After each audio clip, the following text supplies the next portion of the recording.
Hello, welcome back to Sugoicon 2009. With me here, I have one of our artist guests this weekend, James Hatton. Hi. Hello there, how are you? Hello, how are you?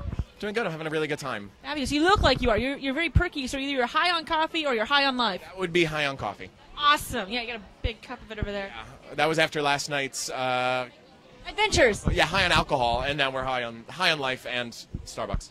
Yay, life. Say no to drugs. I don't know. 80s PSA. Anyhow, I'm going to jump straight into some questions. Are you ready? Sounds good. Pop quiz. All right, hit it. Now, how did you first get into the world of webcomics?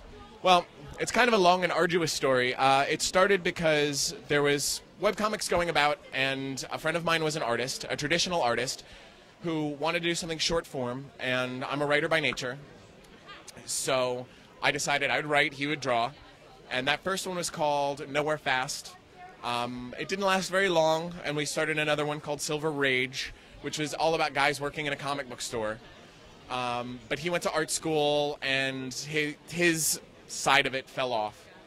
So I decided I still have all these ideas I want to do, but it would be impossible for me to do it without an artist, so I need to figure out something that's going to work with my drawbacks, which is art.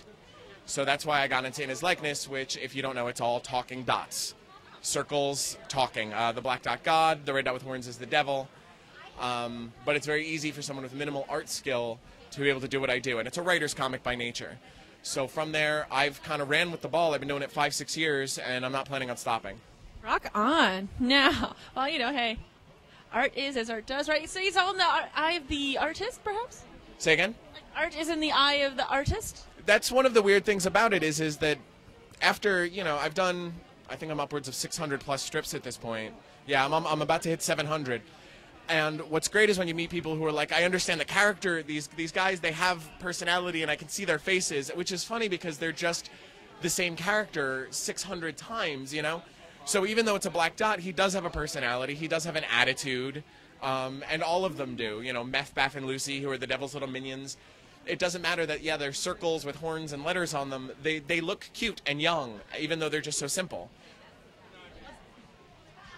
Got a thought that I can't quite. Nah, I'm sure it's going to come to me in fruition. Anyhow, tell us about the popular webcomic, though, In His Likeness. Well, like I said, it's minimalist in nature.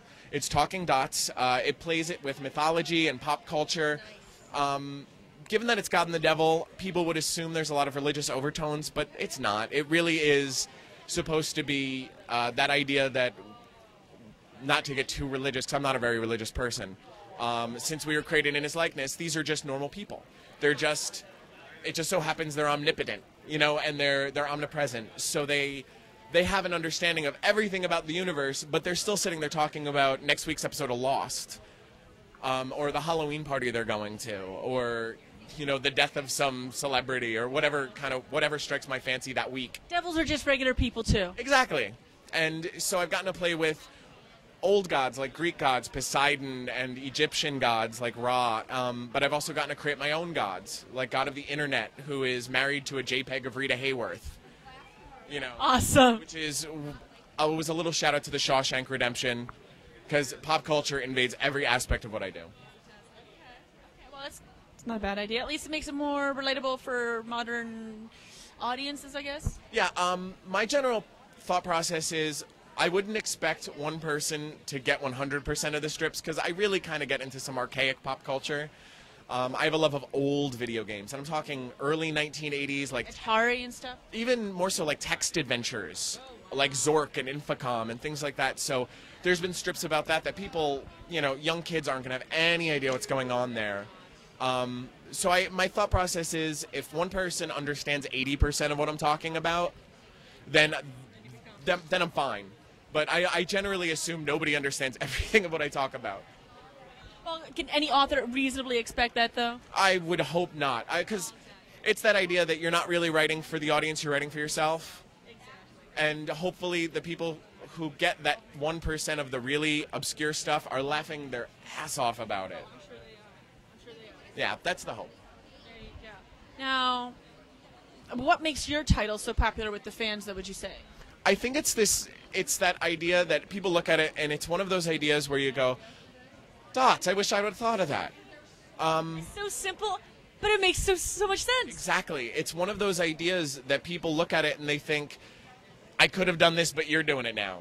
And since then, I mean, it's like those stick figure comics. There's tons of stick figure comics out there, and some of them are really good, and some of them, they're what they are. But because it's so simple, anybody can try it. And I think I've gotten it down. I love minimalism. I love as simplistic an idea as possible. I'm great at Pictionary for this. Because what I have to do is I have to describe to you in 4 lines what a traditional comic artist has a full page to do. So if I can get across a Starbucks logo or a Target logo or the 4 Horsemen of the Apocalypse in the like a chess piece horse that just happens to be 4 different colors, I've produced the idea in your head. You understand that they're the 4 Horsemen of the Apocalypse, and immediately it makes sense to you. Yes. And I think it's that simplism, it's that simplisticness that people really kind of grasp onto and hold on to. You know, again, it's so simple, but yet it's so succinct, and it has a sort of depth to it, even though it's simple. It's awesome.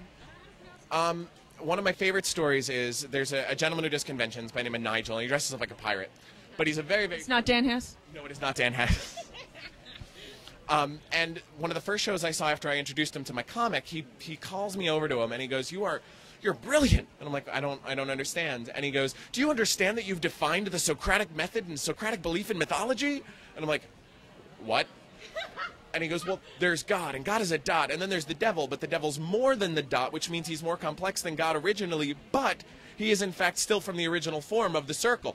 And he goes on and on and on. Really reading into it. He really read into it, and he made me realize I'm utterly brilliant. Beyond me ever figuring that out myself. So you took that upon you then? Yes, exactly. You accepted it. And I just accepted the fact that I'm awesome, at least from this guy's perspective. But it kind of made me realize that it's one of those universal themes. There are universal themes that you always kind of touch upon. And I think having this idea of God and the devil, and they're just the counterbalance, they really are the odd couple. Of course. And I think that's a universal... They are the epitome of the odd couple. Exactly, and that's another one of those universal things that people kind of grasp onto, and they get, and it makes sense. Anime convention.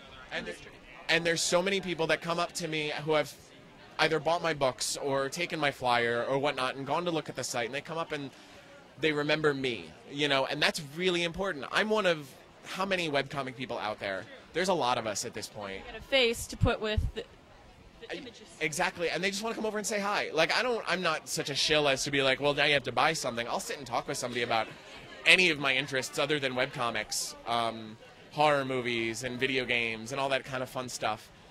And they're happy to do it, and they just really want to just sit and hang out with you, and that's really cool. I appreciate it. Well, we'll try and push some more over your way then. Please. Now, kind of wrapping things up here, what projects will you continue to work on into late this year and kind of early into next year? Anything you can talk about? Oh, yeah. What's funny is that this is kind of my last show before my big hiatus into 2010. And I've really kind of decided I'm going to light the world asunder and next year is going to be a big year for me. I started working on a lot of projects, but life got in the way. It's been a bad year for a lot of people. 2009 has been a very awkward year. Yeah, it's one of those things where you're talking to people who last year were big business and now, they're working retail, and you just go, that's the way of the world. I work at a big retail coffee chain that might be like the cup that's sitting next to me on the side. Don't feel bad about it. It's okay. Yeah, there's no shame in it, right? No, none. But I've written a list of things that are important to me and things that I want to get done. Next year, I want to have new T-shirts and things, new buttons, and those are the small end. The 2 books I'm working on, I definitely want to have a second trade with the second 100 strips out. I have the first one, The Centurion. The next one's almost done. It's called Bicentennial. And then I'm also working on another full-color book. I have Viva Las Vegas, which features all the characters. Yep, right over there. Here, hold on. Shameless plugging. Viva Las Vegas. Ocean's 11 meets Godzilla in dot form. Next, it's my favorite movie. And next year, I want to have a Cthulhu book out. All the dots meet Cthulhu. And I'm also... He's going to be a bit more than a dot, though. He's a dot with little Slurpees, but he's very cute.